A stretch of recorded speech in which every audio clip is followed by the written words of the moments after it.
Um, I just want to say quickly, I think he may have left the room, but a big thank you to Colleen and his team for the organization. It's so good to be here.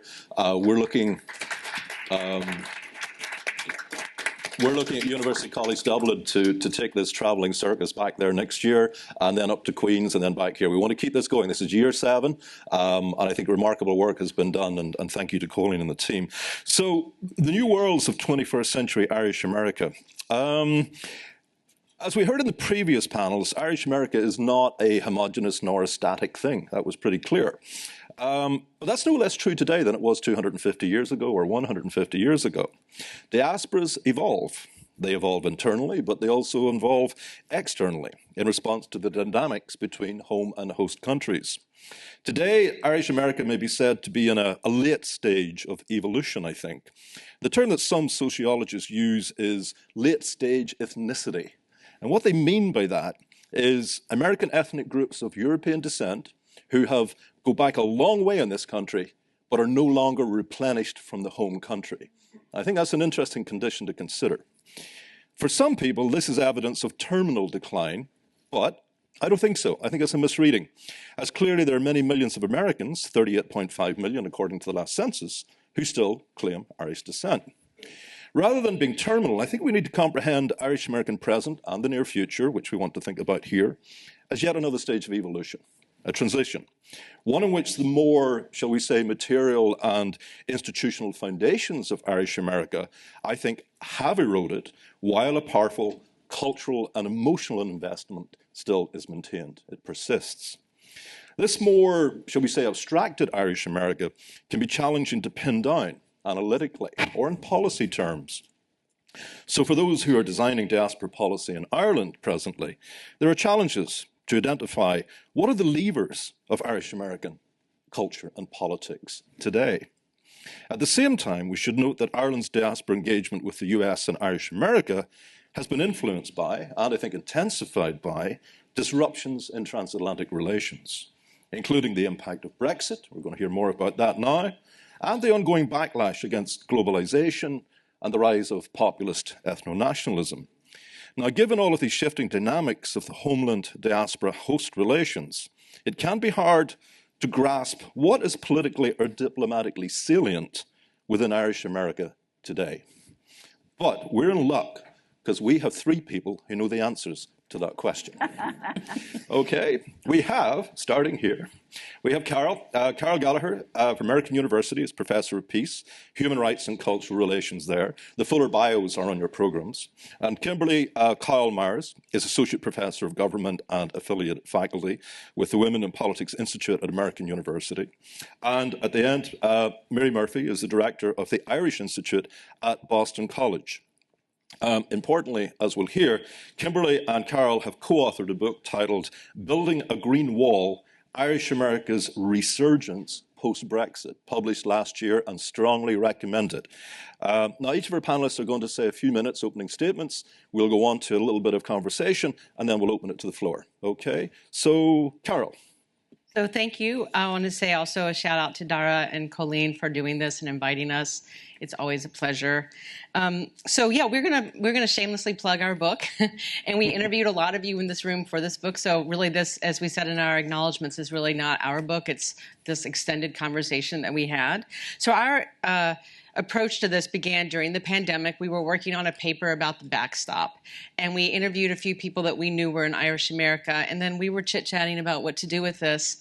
And of course, it's the pandemic. You have nothing to do but get on Zoom and, chit-chat and complain about things. And so we decided, well, let's write a book about this. And of course, the book evolved because Brexit was evolving. When we started this, it wasn't really sure what this was going to look like. And we wanted to see, in particular, how Irish America was responding to the threat that Brexit posed to the peace accord. So that's really where we came into. The paper was about the backstop, but the project became about that. And so I think, though, I'll give you the quick argument, and then I'll just give you a little bit about the lobby. Then I'm going to turn it over to Kimberly, and she can talk about sort of the way that the influence worked. So at the moment that Brexit happened, you have 2 American allies that have been pit against each other in a way they had never been pit against one another before, or in the prior times. And so there was no clear foreign policy approach to what you would do in this situation and whose side you would take. There was the idea that foreign policy could still be shaped in this moment. And so what Irish America basically did is it shaped a policy towards Brexit as it related to the Good Friday Belfast Agreement. It was centering that in how we dealt with Brexit. We weren't going to go into all the details of Brexit, as Irish America would say, but we wanted to make sure that the way it rolled out did not end up with a hard border on the island. And so basically it helped shape foreign policy. And it did this by working with people in Ireland, academics, people in government, also people in Northern Ireland. And a lot of it was very relational. Like you found out things that might be a leverage point because you were simply having a conversation. And Kevin, I'm going to call you out. I hope this is okay. You found out some interesting information about the trade deal and how important that was to the Brexiteers by talking to Katie Hayward. And that was just useful information that becomes relevant later on when you're trying to find levers. So Irish America shaped the foreign policy, and then when the opportunities arose, they made good use of them. And they were able, with many other actors across the Atlantic, to prevent a hard border from going on onto the island. So this is nothing short of remarkable, in part because when we started our interviews, a lot of people told us, we asked questions. I think one of our questions to everybody was, what's Irish America going forward? And we heard retirement, grain, people are moving on to other issues. It's not a powerful sort of thing right now. You know, its heyday was the Belfast Good Friday Agreement. So if we had at that moment said to ourselves that they were going to do what they did, I think we would never have been able to say that. We just didn't see it. We didn't see it coming. And also, I think it's fair to say this gets to this larger question of Irish American. What is it, right?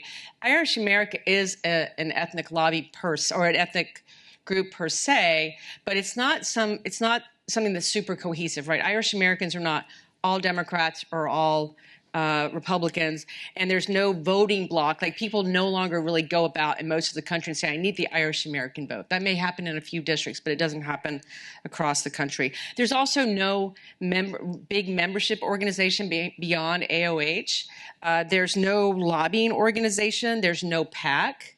So they didn't have the infrastructure also that you would normally think you need to be an effective lobby, but they were very effective. So we wrote a book about this Irish American lobby, but we also realized, and we had to grapple with, like, well, what is Irish America and what is the lobby? So the lobby, specifically, the people that were involved in trying to help prevent a hard border from going onto the island, we call them sort of an eminent persons group. So these are people that know people across town, that know the right people to call, that are former special envoys, former members of Congress, former people that are knowledgeable about this. They're former diplomats. They just know who to call. They understand how politics works. They often in D.C. or New York, but not always, and they can make use of these networks that they've built their whole careers over, and so they did that very, very effectively, and that was without money, right? And think about politics in Washington today without money. Like this is to me, this is a huge untold story. I know Kimberly feels this way too. And I'm just going to broadly say one of the ways that allows a group of people how do we come to a broader sense of like, well, what is Irish America, that it would allow a very small group of people to make such an impact and to make an argument on behalf of a peace agreement that happened more than 20 years ago and that happened outside the country. And so there are these 5 traits that we kind of identified as we talk to people. You have a coherent political culture in Irish America, dense political and social networks. There's also proximity to power. You need to know who to call and how you use force as well as you can. And then there's a deep well of societal goodwill. And my favorite, St. Patrick's Week, the Jamboree, this is some people call it, the week of constant meetings. No other country in the world really has a week of celebrations in the United States in quite this way with so many politically powerful people. So Kimberly's going to take it from here and tell us how we saw what was happening. So we were watching this incredibly interesting story unfold just from a sort of ethnographic perspective, but we were also interested in it in part because it contradicts so much of the predictions of academia and the scholarship about how ethnic lobbies function. And as Carol mentioned, you know, the general narrative at the time at which Brexit comes onto the scene was that Irish America was aging, it's graying, its influence was waning. The AOH, for example, had 171,000 members in 1979 and has about 30,000 today. The Friends of Ireland caucus in Congress had 90 members in the 1990s. Today it has 30, just one more than the new Friends of the UK caucus. And the community had experienced profound shifts. So we talked about some 30-something million Irish or Americans claiming Irish heritage, although that's not necessarily the same thing as claiming a kind of Irish American identity, right? That's just simply checking a box on the census to say that that's where your people came from. And the community is now more dense than ever. So half of all Irish Americans are Protestant. Only a third are Catholic. American Catholics are divided between Republicans and Democrats, with white Catholics breaking for the Republican candidate in every presidential election in the 21st century. And as Carol pointed out, what organizations exist do not vet candidates, organize grassroots campaigns, fundraise, make PAC contributions, or provide other forms of material support. In fact, there were no organizations with Irish, Ireland, Hibernian, et cetera, in their name registered with the FEC, except the Irish American Democrats in 2020. And in a year when Joe Biden, a proud Irish American, was running for president, they raised $32,000. Now, I apologize if $72,000. I apologize if some of that $72,000 was yours, but that's chump change in the context of American politics today. There were also no organizations with Ireland, Irish, and Hibernian with paid lobbyists until the AOH hired John Deasy to work on immigration issues in the 2020s. So it's not a traditional ethnic lobby. And so Carol and I were fascinated by the fact that it contravened what the scholarship was suggesting should happen to a community with those kind of features. In addition, the scholarship tends to focus on things like degree of assimilation, how educated the population is, how privileged it is, how dispersed it is, and all of those things are arguably supposed to weaken its influence. And instead we found, and I'll sort of expand on the points that Carol made, that Irish America was making its influence or having its influence really because of kind of 5 features. And Carol mentioned a coherent political culture. Katrina Perry was here earlier this morning, and she's written a book on the tribe. And I think we embrace this notion of sort of like a tribal ethnic bond, which is remarkable given the late stage ethnicity, where you're talking about people like, take President Joe Biden. His last ancestor his closest ancestor lived in Ireland 165 years ago. That's 5 generations later. And he didn't even call himself Irish American, he called himself Irish, right? That doesn't happen with other ethnic groups. What Irish Americans have that appears to be part of this coherent political culture is, forgive me, an anti-British grievance, which in the context of Brexit kind of came roaring back.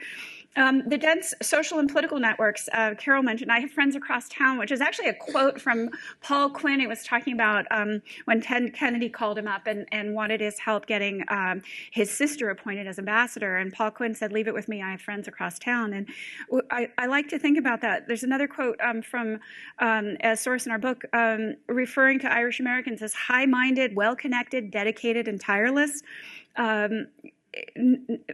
Niall O'Dowd famously joked, "We do communications, politics, Italians cook."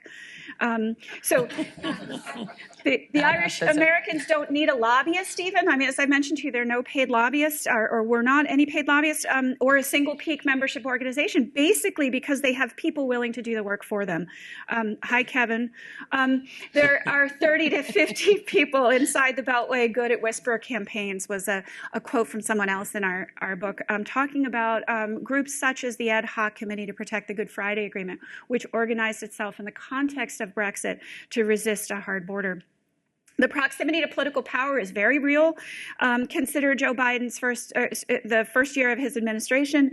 Jake Sullivan, his national security advisor, Amanda Sloat, the European desk of the National Security Council, his first deputy chief of staff, his domestic policy council director, Samantha Power at USAID, senior advisor Mike Donlin, Biden's secretary of labor, his secretary of veterans affairs, the head of the EPA, et cetera, et cetera, et cetera. The ad hoc committee was headed at the time by 2 former members of Congress and included retired ambassadors, former consul generals, former special envoys, congressional staffers, et cetera. So this is real opportunity here in terms of networks and connection. The St. Patrick's Day festivities, I'll just underscore this point that Ireland is the only country in the world with 5 million people that has an annual date with the president. That is the Shamrock ceremony. And the Speaker's Lunch is one of the hottest ticket items on Capitol Hill. There's also, as many of you know, a reception hosted by the Northern Ireland Bureau, another by the Irish government, by the British government.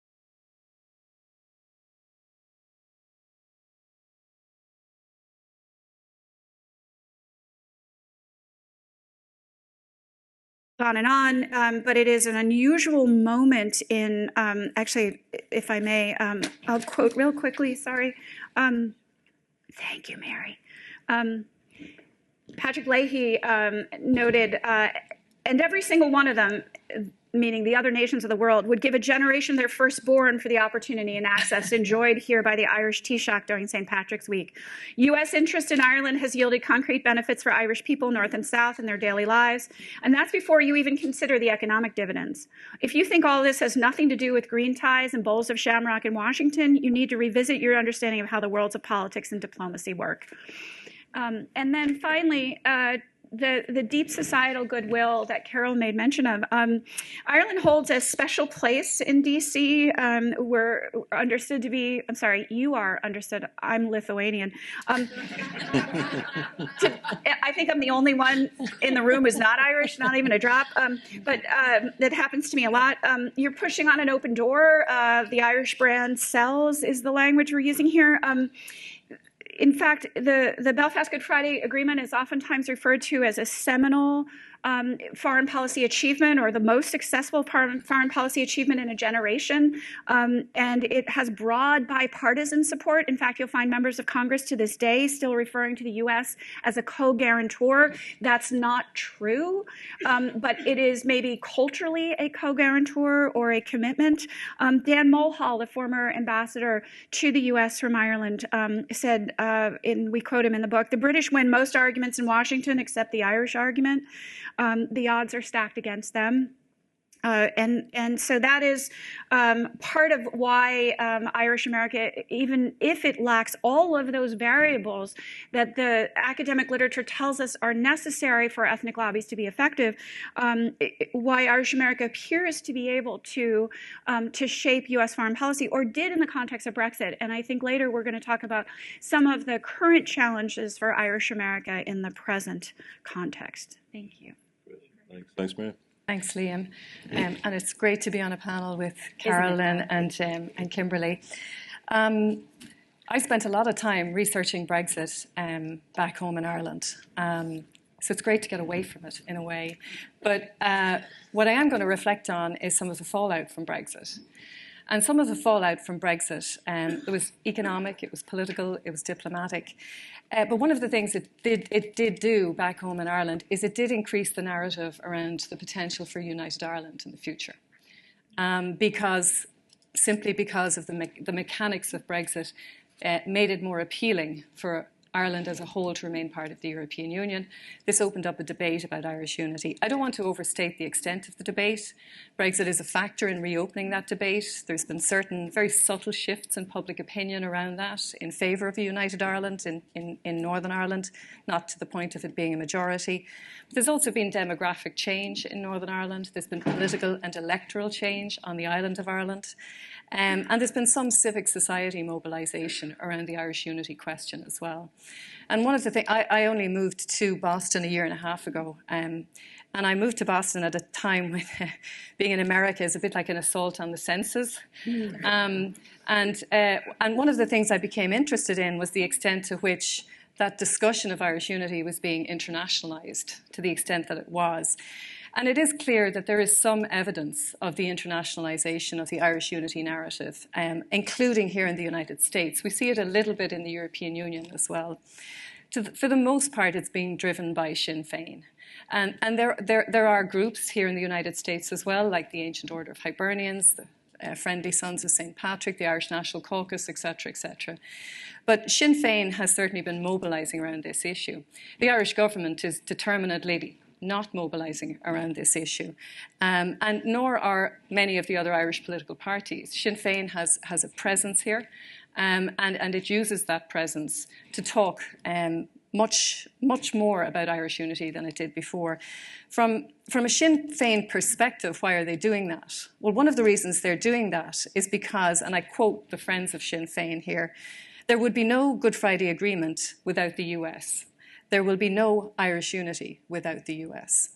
So for Sinn Féin, it's politically important. It's the centrepiece of what the party stands for. But they see the United States as a guarantor of the Good Friday Agreement. So that's part of the rationale for trying to internationalise this discussion here in the United States. They also see the United States as a bulwark against British action or inaction on this issue. And they're very focused on filling an information gap here in the United States, which is really about creating a critical mass of support here in the US for the prospect of Irish unity into the future. And they engage in various different advocacy and lobbying and media and meetings, etc., to do that. But if you just step away from that for a moment and think about, what does that mean? And it boils down to the fact that to do this, the key goal has to be to make Irish unity a goal of US foreign policy. And that's effectively what happened with Brexit. Ireland succeeded in persuading the United States that Brexit posed a threat to the Good Friday Agreement. And there was real potency to that message. The current efforts here in the United States to talk about Irish unity, they follow a pretty well-trodden playbook, to be honest. And we can go back to the period pre the election of President Clinton, when we see a very similar approach, which was really aimed at helping President Clinton to get elected, but doing so on the back of a very concentrated Irish-American effort. It was about using electoral power. It was about using the media. It was about providing information. It was about using intermediaries, like the labour movement, for example, and others. But I suppose what I would argue is at this moment in time in the United States, there are inherent difficulties for a small state like Ireland, and for Northern Ireland as well, to sell its message, whether it's on Irish unity or anything else for that matter. There is now an element of divergence between the United States and Ireland, where US national interests are not entirely compatible with Irish national interests, particularly in the context of Ireland's membership of the European Union, which is a bedrock of Ireland's political standing and Ireland's good economic fortunes. So the ability today for Irish America to project a particular message, whatever that message is, insofar as it does not align with US interests, it becomes very, very problematic. And I would make the point as well that historically the Irish diaspora, it's been fairly infrequent that they have been able to, forgive the pun, trump US alliances with the UK. Brexit is one example of when they did, and the Clinton period is another example of when they did. So the conditions which are favourable to Irish-American influence, they're not necessarily in place at this moment in time. And there's a few different reasons for that, which we can perhaps discuss later. I mean, I'll make just a couple of points before we move on, but I think the baseline of US interest in Ireland right now is off kilter. There is an element of hostility towards Ireland, particularly on issues around corporation tax, our very limited defence capacity, the tech space as well, and also on the issue of Gaza, it has to be said. it's also the case that the baseline of shared values is off kilter. And that's especially evident when we look at the US national security strategy, which does not speak to Irish interests insofar as there is an inherent, or there appears to be an inherent ambition to break up the European Union, or at least to undermine the European Union. That's problematic. On other fronts as well, there are much wider geopolitical concerns in which where US interests lie, and a small state like Ireland is not on that particular horizon. For Sinn Féin, whose position is very pro-United Ireland, that's at odds with the position of the Irish government. I'm not saying it's not pro-United Ireland, but it's certainly not active in that space, and the Irish diplomatic corps are not outselling that message. The same can be said for the British government. So Sinn Féin is not out of touch, but it's on a different page to the British and Irish governments. When we look at previous examples where Ireland has been influential, it's always been the case that the British and Irish governments have typically been on the same page. Again, Brexit and Clinton are the exceptions in that regard. There hasn't been much mobilisation by other forces, whether you think of industry or business or representative groups on the Irish unity question here. The bipartisan congressional support, again, there is no mobilisation, no serious mobilisation around the Irish unity issue. The question of the potency of the message, I think, is important as well. Brexit as a threat to the Good Friday Agreement was a very, very potent message. Irish unity is a completely different message. And again, the extent to which it actually fits neatly with US foreign policy interests, I think, is open to question. So at this moment in time, those favourable conditions, they're just not in place.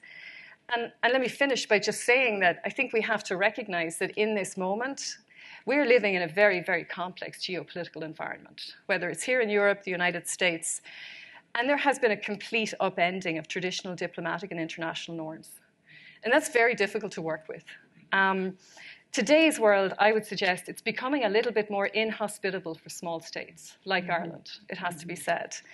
So Ireland's ability and Irish America's ability to exercise agency, I think, is being pretty roundly challenged. Now, what does that mean for Ireland? What does it mean for Ireland back home? What does it mean for Irish America?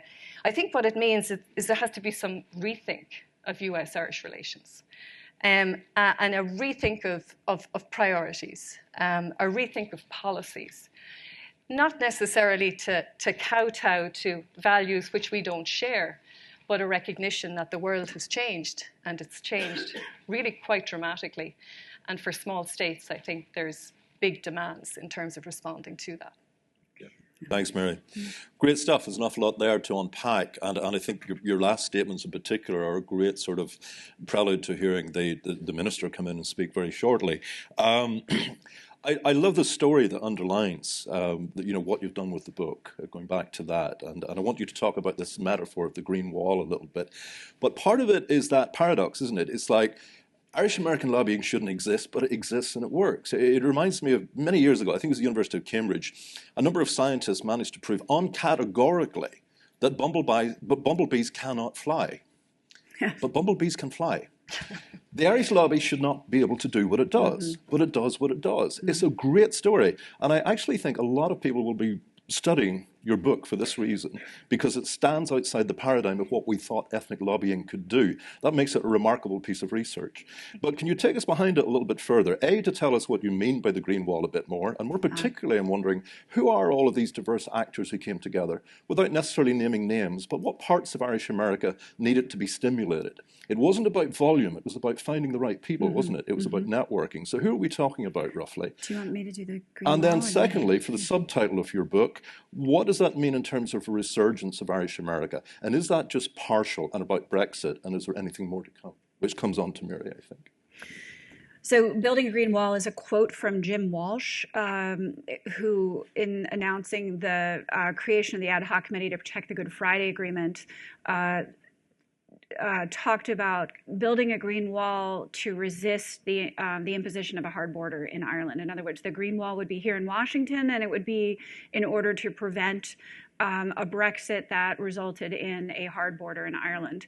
The key point of leverage there would turn out to be the desired US-UK trade deal, which Carol mentioned. I think one of the really fun parts of the story is that trade deals in the U.S. are signed by presidents, and they are what's the official language, but sort of affirmed by Congress. They only become law when Congress votes in favor. And the first place they go in the House of Representatives is the House Ways and Means Committee, which was at that point chaired by Richie Neal, who was simultaneously the co-chair of the Friends of Ireland caucus. So yeah, it's a wonderful story about the quirky kind of combinations that led to what we're calling, in effect, is a black swan event, right? That Irish America is a black swan in the context of ethnic lobbies, in that it shouldn't be able to do what it does. But yeah, I can just say on the network, I mean, we call it's like an eminent persons group, but really it's just people that are former diplomats, special envoys, speechwriters, members of Congress, and sitting members of Congress who cared about the issue. And it was just, it's kind of in a moment where everything feels very cynical, that people that just had the contacts and had often worked, you know, if you were a special envoy here, we were talking about a special envoy to Northern Ireland, or you were someone who had taken a delegation trip to Northern Ireland during the Troubles, right? You had a touch point to that, and you recognized what an important moment that was, and that America didn't make that happen, but it helped that happen, and that was really important. And so, you know, people just started talking, and again, because you're looking at people that they're eminent persons in the sense of understanding how politics works in D.C., right? We don't have kings and queens here, at least not yet. Hopefully we won't. But you have these connections. You understand how you get things done in Congress, and you don't need the money to do that, because you literally understand at a really concrete level how it works. And also, a lot of these people felt a real touch point to Northern Ireland and to the agreement, and not wanting a hard border to be reinstated. And again, that wasn't in the peace process, but it was something that was only really able to happen because you had peace, right? And it was an EU border at that point. And so it really just allowed a lot of the what is it Brendan Boyd calls it, it's a imagined sovereignty. Like, there's a lot of possible sovereignties. Oh, Brendan O'Leary. Yeah, Brendan O'Leary, sorry. There are a lot of imagined sovereignties that Northern Ireland can have when they're in the EU, right? That you can really truly be Irish, Northern Irish, English, British, whatever you want to be. You can be multiple versions of that, multiple passports, and Brexit really threw that all into asunder. So the border isn't just about the border, although that's certainly part of it. It's the larger sort of like, how do we keep these imagined sovereignties going until such a time as that the larger question gets done. I do think it probably was a moment, and we need to remember that you know, there's, if you will, if there are black swan entities, there are black swan moments. This was a quirky, unusual, maybe not to be, not to reoccur moment. Whether Irish America continues to be influential is, I think, the question on all of our minds. And Mary has outlined some of the particular challenges, and I think that probably all of us feel like there's a new challenge a day, or, you know, a new challenge a week, or, you know, in addition to the assault on our intelligence and our conscience, is the concern about how do we maintain our relationships, and what is going to come next. And I think Ireland is facing very much an uphill battle in the context of the present to advance its interests here in D.C. And I don't think we will see a shining moment such as we saw during Brexit in the near future. And it's not clear even around what issues there might be. Mary, you make the point that, you know, in this instance around Brexit, Irish America was reinforcing Irish government efforts, and as Carol had mentioned, also European efforts. At that point, the UK was the outsider, and most progress on Northern Ireland has come about when the UK and Ireland are on the same page, also facilitated by broader European institutions. We sort of wait for a situation in which alliances receive the same sort of endorsement from American administrations as they have in the past, I think, before you'll see a moment of progress on any of these things in the context of US politics. Do you want to reply to that? Because it's very close to your own work, I think, what we're hearing here. Yeah, no, I think the challenges are considerable. I do think Brexit was a moment in time. It's a bit like never waste a good crisis, A crisis often opens up a moment of opportunity. And it galvanizes people as well, and it clearly galvanized the Irish-American community here in the United States. And Irish America was able to capitalize on that. And it was able to capitalize on that because, in a way, a lot of the hard work had been done. There were social networks, there were relationships, there was the St. Patrick's Week, et cetera, et cetera. So it's not to suggest that all that doesn't continue. All that relationship building, despite the difficulties, does need to continue because it provides a basis for actually dealing with crisis situations. So I think it's very important not to lose heart at this moment, but just to recognize that there are challenges. And some of the challenges are more difficult to surmount than others. There are, like as you said, Kimberly, the Irish-American sort of profile is becoming generationally distant. And that is problematic. So bringing younger generations in and cultivating their interest is something that's important. And Irish America has historically done that very, very well, but it's perhaps becoming a little bit more challenging than it used to be. So there's things like Irish studies programs, like universities, like funding, like supporting those social organizations and civic society organizations here in the United States. Because they are the means, they are the ways of ensuring that relationships and access can be maintained. I mean, one of the things I've been most surprised about since I came to the US is how many Irish-American organizations there are. I know I live in Boston, but they are, I remember, like, when I think of the Irish Consul General in Boston, she could be out every night of the week at an Irish-American event. I'm not sure you could say the same about any other nationality or any other national consul general in Boston, or anywhere perhaps. So there is that sort of that really important bank of social capital, and I think, but we shouldn't take it for granted. I guess that's what I'm saying. Yeah. We shouldn't take it for granted. We should find ways of cultivating it further. Liam, may I say something? Of course. I'm going to say two somethings. One is that we heard again and again from people in Northern Ireland when we were doing the research for this book about how impressed they were with Irish Americans they encountered who had really a deep knowledge of Northern Ireland and the particulars there, and they were so impressed with how invested people here were in what was happening there and what the impacts would be potentially of Brexit, and that sort of speaks to that social capital, that the knowledge and the networks and the relationships. I think you're absolutely right, Mary, that what made possible the successes of Irish America in filling the vacuum and in shaping U.S. foreign policy in that moment was that people were really at the ready. I mean, they had those resources present. The other thing I would want to make mention, you're talking about bringing in younger people, but I would also say is there's an effort to bring in less traditionally Irish voices.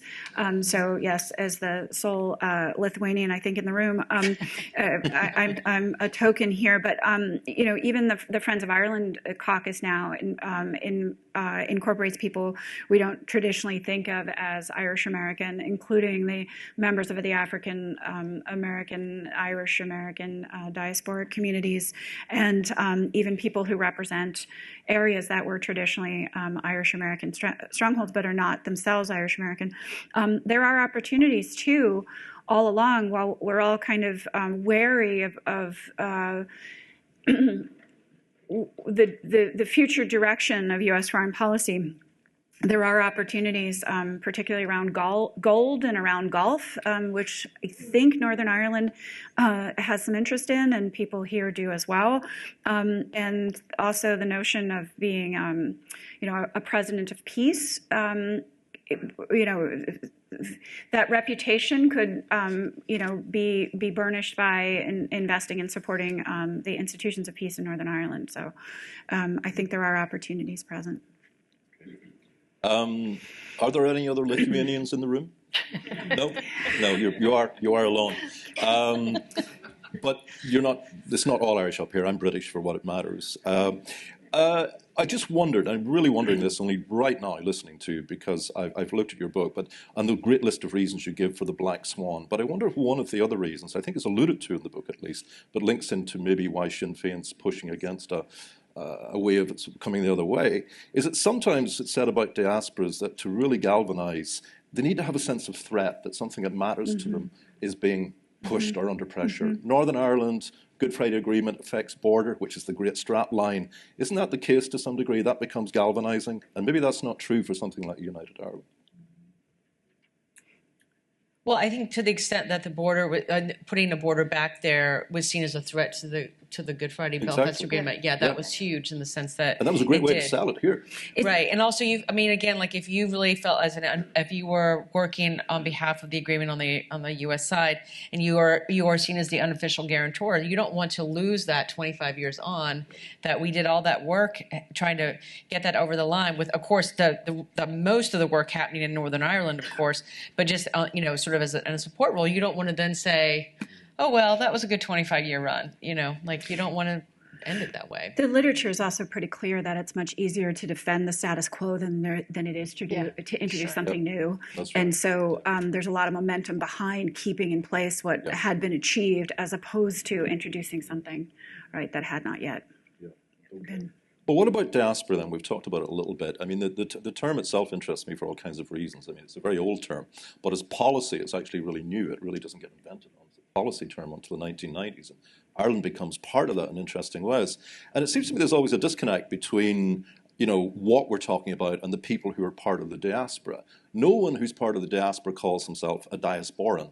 Right. I think, okay? So there's some kind of disconnect going on here. And I just wonder how adequate this is as a way of understanding Irish America.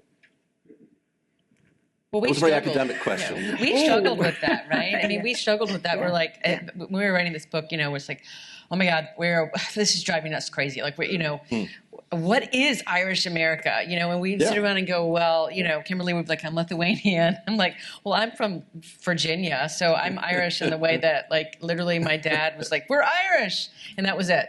There was nothing for him to tap into, and he didn't really know what that meant. I remember asking him one time, shouldn't we be Catholic if we're Irish? And he's like, I don't really know, So I think that you have to figure out what it is. And what we sort of settled on in this particular case is that there was this group of people, many of them Irish American, and some of them not. Kimberly, I would say, in many respects is part of this. As a Lithuanian, is they cared about this issue, in part because they had been in the political apparatus that was there moving it. So it really was an eminent persons group. But you had people that could get into really details about the ceasefires, right? Like we talked to Mitchell Reese. And so it wasn't just one type of person. And we also found some of these people in the first Trump administration. I think it's worth noting, like Mick Mulvaney was quietly doing things that were trying to maintain Irish American interest without poking the bear. And we don't really see anybody like that right now that's obviously doing that. But it's eminent persons. It's people that know how to move power. So when we say that, we're very particular. Like, this is what the Irish American lobby is. It's not Irish American, because again, there is no Irish American voting bloc, maybe outside of Boston.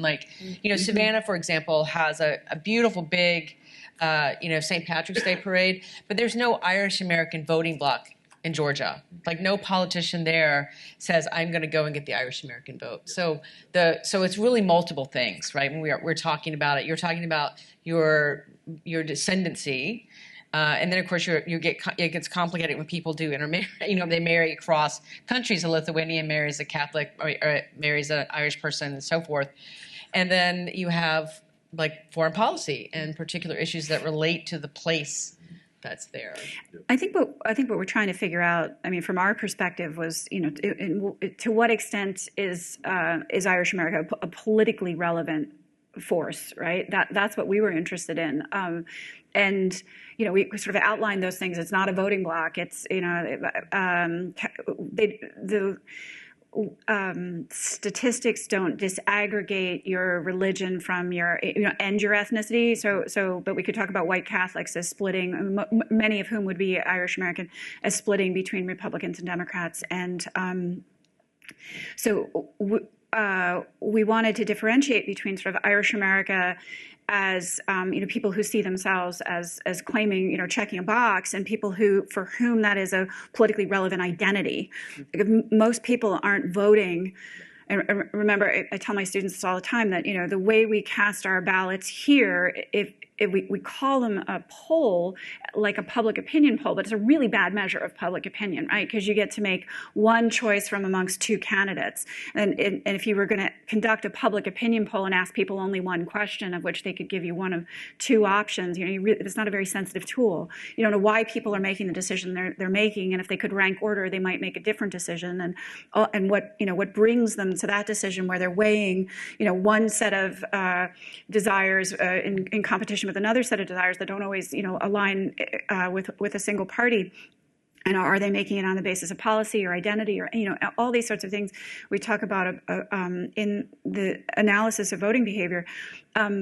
Most people are not going to make their decision on the basis of foreign policy matters. So it is rare for Irish American identity to translate into, per se, a political agenda and therefore a voting decision. But in terms of the things that we were analyzing, encouraging Congress to create resolutions and members to sponsor and co-sponsor and vote for resolutions, encouraging members of Congress to hold hearings and to bring in witnesses and get testimony, holding meetings whereby these issues could be, these ideas could be exchanged, and you could learn more about the different perspectives and figure out who you needed to talk to in order to get, to get a phone call placed or an idea translated into something. That's kind of where we were focusing, and the people who were doing that is the people that we're thinking about as Irish America for the purposes of our book. That's a good full answer. Ray, do you want to add anything? Because I think it will go to the audience next, but have you got a comment? Because I'm guessing there are good questions on this. Comments, questions? There's a hand here to start. On the mic, thank you very much. Hi. So I'm not an academic. I said my name earlier, but truth be known, I'm in the business world, and Brexit was perplexing for traders. We saw in the fall of, I think it was 2008, the EU made an edict that the world was ending and we needed to backfill all these high-risk mortgages and speculative investments with a flood of cash. At the same time, the EU said to members that they needed to assess inventories and tax more. That wasn't kicked into full gear until 2010.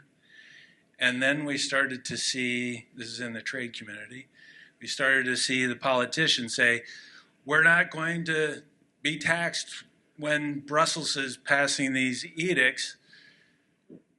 And the popular movement started, or perhaps not a popular movement, but the grassroots started.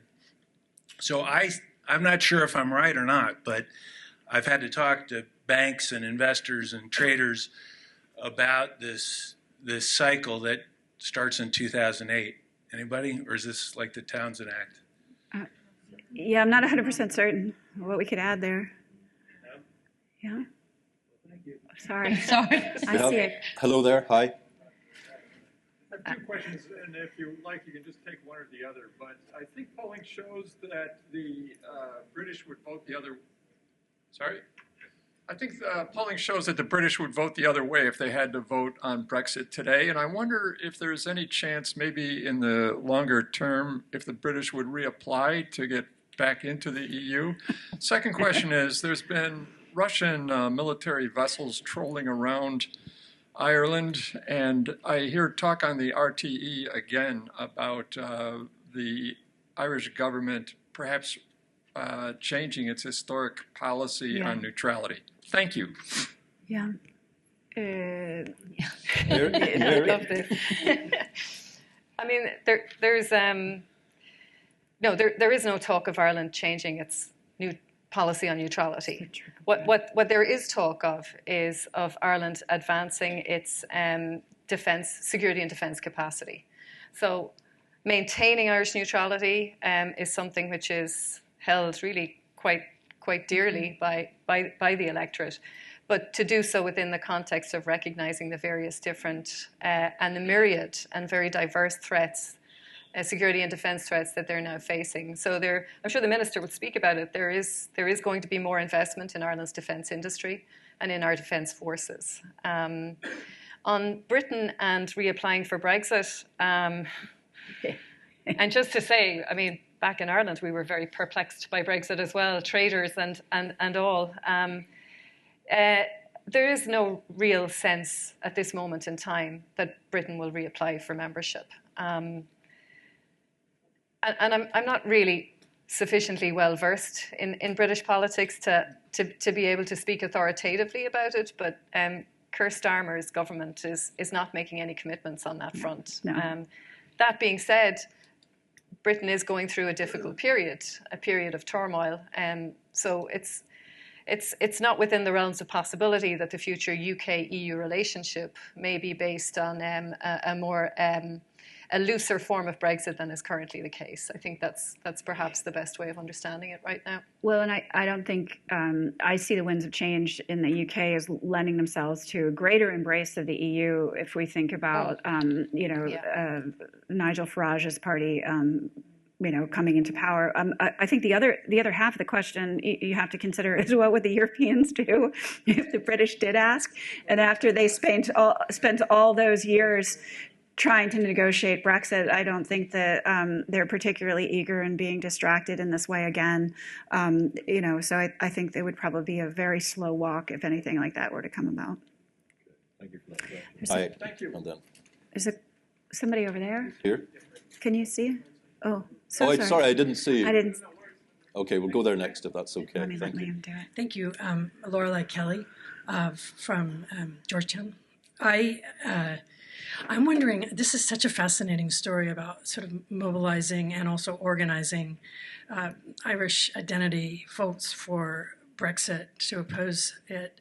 And I'm wondering, what's the analog today? It seems to me that from what we've heard today, there are two just critical linchpin issues. One of them is immigration and the generosity, a generous framework that Irish Americans have experienced versus what's happening today, but also the problem of distributed violence, militia movements, and our inability to put it in context or talk about it in a reasonable way. Frankly, as someone who worked on the defense budget in Congress for years, the ICE budget it's insane that there were no trade-off conversations about what that meant for culture and society.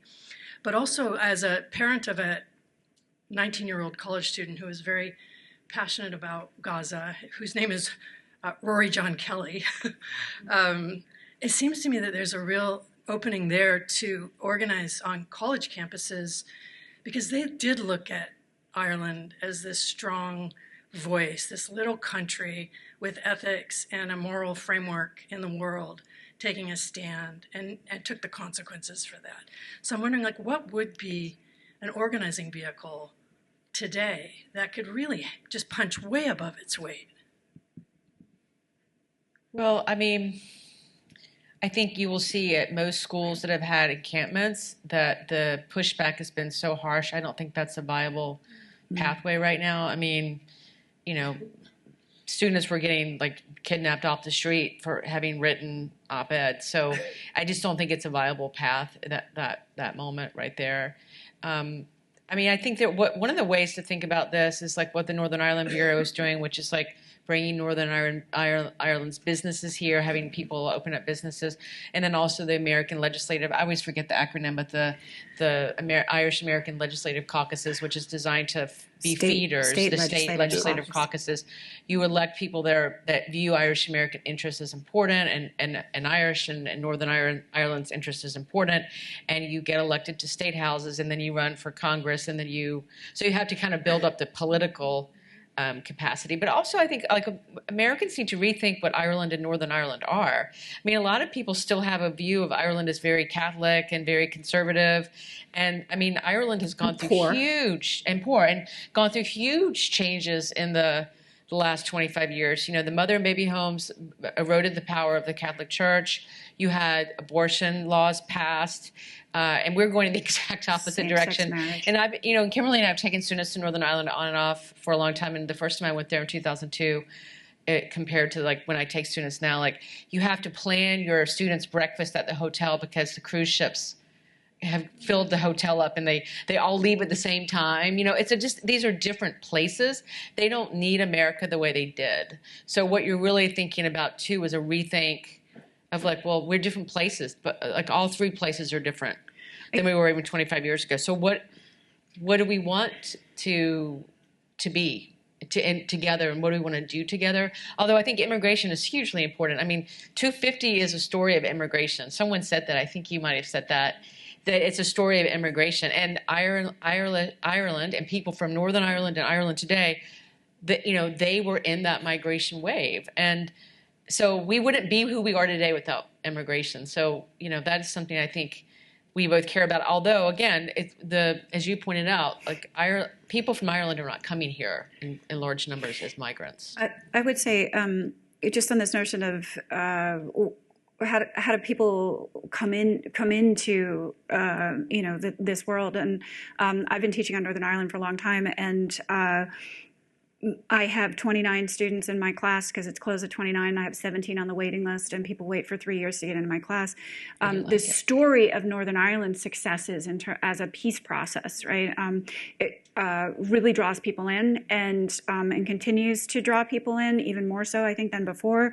The Washington Forum that we're hosting on March 16th this year will have a panel on what Northern Ireland can teach us in a moment as a divided society.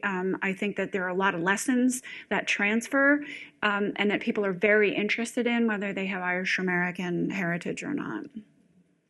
Yeah, I think that soft power piece is really important, and it is partly about education and universities. But I know we'll be talking about culture later, but it is that cultural piece as well. I mean, in Boston College last weekend, we opened up the Yates Family Exhibition in the Macmillan Museum, to tremendous plaudits and a big crowd. So they're all ways of bringing people into the Irish American space and helping people to understand Ireland, understand its contribution. And I think, quite frankly, I think there's lessons that Ireland can teach the United States today through the peace process, through that experience of shared identity, of overcoming difference, of really challenging division and polarization in society. So there's lots of ways in which these strands can be teased out. But like you say, it requires that social and political capital. It relies on that community of people, young and old, from all walks of life, bipartisan, to be active in this space. And that really is the challenge at this moment in time. Sean, sorry. My name is Sean Hadley. I'm with Rutgers University, and this has been a great panel. I teach graduate students in public policy, but before that I had the displeasure of lobbying on Capitol Hill for about 20 years. So I really found this conversation fascinating. My question is somewhat related to, just as a follow-up, on this issue of where to go next. Because I was always amazed on Capitol Hill how much access was available in this soft power. But I do see a lot of challenges going forward. Mainly, part of it is the concentration of where the Irish are in the United States. They aren't in politically preferenced areas of the United States anymore. Where a lot of growth is not necessarily in the same places where we're seeing political power in the United States. So relatedly to those issues, what would more of those issues be to increase? Because I'm not sure if your luck's going to continue on this soft power. So what are other issues, as we were just talking about, and more importantly, who is actually going to be the person to lead and organize those issues? Is that the government? Is that going to be a nonprofit? Is that going to be all of us in this room? Right. Just as a question. It is a good question. May I just throw out, I think there is an opportunity we were talking about earlier this morning in the anniversary, America 250, for Irish America, again, just to sort of emphasize what was said this morning, for Irish America to position itself, right, as relevant to the history and the current politics in the U.S., so to continue to stay on the radar. And I think the Irish America 250 group is being quite clever about its positioning in that regard, and keep the energy and keep the attention. You used the words small state earlier. I think this is very relevant. I mean, small states, with the dispensations of globalization, have been able to use soft power to kind of level the field a little bit. We're moving toward, as you said, this great disruption of international affairs, which seems to be winding us back to great power conflict. Small states are not going to gain from that, are they? No, it's very difficult. And like I said, our agency is undermined by that as a small state. And I sort of go back to that final point I made about rethinking what Ireland as a small state is and can do in this completely altered geopolitical environment. And I think it does go back to, reminding ourselves about some of the issues where Ireland perhaps needs to have a bit of a rethink. And I think defence is probably one of them. I think corporation tax may well be another one of them. The tech space is another issue. There are these issues that are, contested in the world right now. And I think Ireland needs to be, and I'm not saying we need to change our position. I think we need to get much better at projecting. Because how many tech companies are there in Ireland? There's dozens and dozens headquartered in Ireland. I think we're the 6th biggest investor in the United States. Yeah, 6 or 7. There's these extraordinary statistics. So we may be a small state in terms of population, in terms of size, but actually we're bigger than the sum of our parts when you think about our economic weight, and when you think about our diplomatic strengths. So it's really just to speak to that and to work to that in much more determined ways, I think, than we have been previously. The soft power, the culture, the education, that's all very, very important. But in this new era, maybe we need to pivot a little bit and focus on some of those issues more. I'll just add that I understand completely the urge to disengage at this moment. Nobody wants to be in the White House and get a lecture about whether you're wearing the right kind of suit, right? I mean, no one wants that. But there are lots of places that people in Northern Ireland and Ireland can talk that are not that, right? Like that there is this moment of not wanting to poke the bear, but there's other animals out there besides the bear, if I'm going to follow for my crazy animal metaphor here. But talk to people in Congress, talk to governors, right? The governors have a lot of power right now, or they're figuring out how to have power right now, and they need to figure out how to have power. And some of them care about, Northern Ireland and Ireland, and also whiskey. But I used to live in Kentucky, and when I was there, whiskey was there, but there was no whiskey trail, right? And now there's a whiskey trail, and there's high-end whiskey and I should say bourbon in Kentucky. You don't say whiskey, you say bourbon. But there are these moments of commonality, and we don't want to. Disengaging is a form of drawing back on the soft power.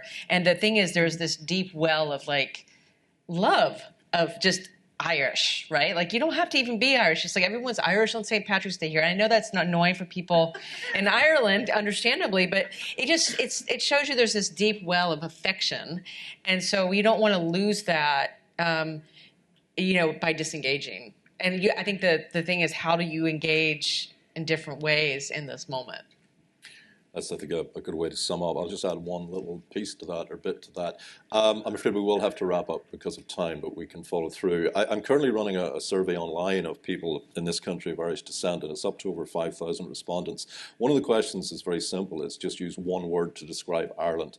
The top 3 words: beautiful, green, and community. That is a great well to go back to. And so I think that's very important. Yeah. So if anyone here works out the answer to the question that underlay this panel, what is Irish America, come and talk to us, because we're still working on that one. Okay. Thanks very much, folks. Thank you. Thanks to the panel.